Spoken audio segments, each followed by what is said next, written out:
6 വർഷങ്ങൾക്ക് ശേഷം പെൺകുട്ടിയുടെ തണലിൽ വളർന്ന യുവാവാവട്ടെ നല്ലൊരു കോളേജിൽ തന്നെ അഡ്മിഷൻ നേടുന്നു. ഒരു ദിവസം അവൻ പെൺകുട്ടിയോട് പറയുന്നുണ്ട് അവന്റെ ഒരു ക്ലാസ്മേറ്റ് ആയ പെൺകുട്ടി വീട്ടിലേക്ക് വരുന്നുണ്ട്. ഇത് കേട്ട് പെൺകുട്ടിക്ക് വല്ലാത്ത സന്തോഷമാവുന്നുണ്ട്. അവൻ ഇതിനോടകം തന്നെ ആരോടോ പ്രണയത്തിലായി എന്നവൾ കരുതുന്നു. ആ സമയത്ത് യുവാവ് ഒരു താല്പര്യവുമില്ലാതെ പറയുന്നുണ്ട് അവർ ജസ്റ്റ് ഫ്രണ്ട്സ് മാത്രമാണെന്ന്. അപ്പോഴും പെൺകുട്ടി കരുതിയത് അവന് നാണമായതുകൊണ്ടായിരിക്കും അത് വെളിപ്പെടുത്താൻ മടി കാണിച്ചെന്ന്. അവന്റെ ജീവിതം ഇതിനോടകം സ്റ്റേബിളായെന്നും ഇനി അവന് തന്റെ ആവശ്യമില്ല എന്നും അവൾ കരുതുന്നു.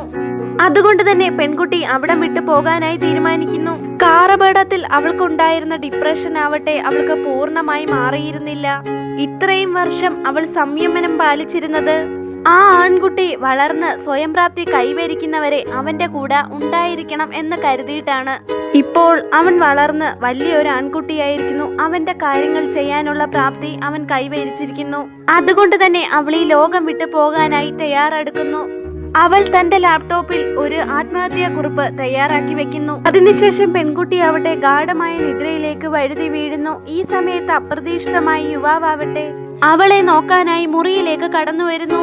അവൾ ലാപ്ടോപ്പിൽ ടൈപ്പ് ചെയ്ത് വെച്ചിരുന്ന ആത്മഹത്യാ കുറിപ്പ് യുവാവ് കാണാനിടയാവുന്നുണ്ട്.